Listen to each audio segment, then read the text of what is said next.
Hey, what's up? This is Stacey B, and this is my review of Spider-Man Homecoming. Be sure to like, comment, and subscribe to my channel. Spider-Man Homecoming picks up several months after the events of Captain America: Civil War. Peter Parker, with the help of his mentor Tony Stark, tries to balance his life as an ordinary high school student in Queens, New York, while fighting crime as his superhero alter ego Spider-Man. As a new threat, the Vulture, emerges. Now let me speak on the acting. To me, the film includes quite an elite cast, with Michael Keaton as the villain Vulture, Robert Downey Jr. as Tony Stark, Iron Man, and Marissa Tomei as May Parker.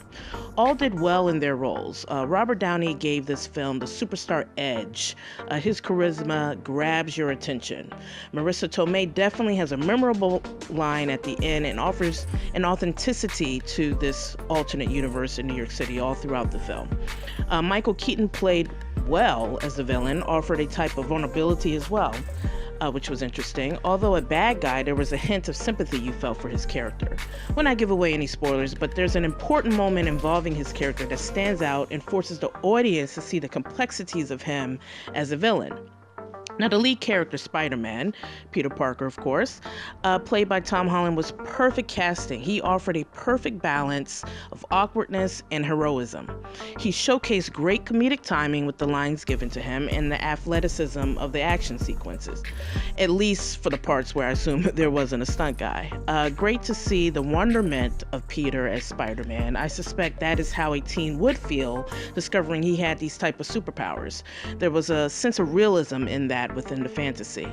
The supporting cast was great. To me, represented the mindset of the audience, spoke on what we would be thinking, saying, and asking these superheroes in such an alternate or Marvel world. Standouts were Ned, played by Jacob Batalon, and Michelle, played by Zendaya. I admire this inclusive cast, meaning the diversity. It represented America, particularly New York City, well, as this is a very diverse city.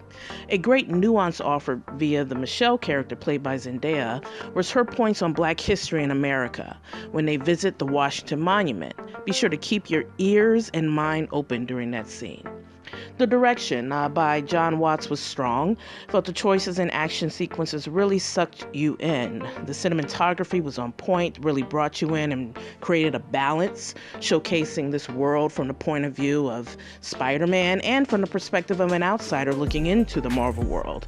The only negatives I saw in the film was there was a bit of an overuse of Spider-Man being in awe of his abilities. It became slightly redundant.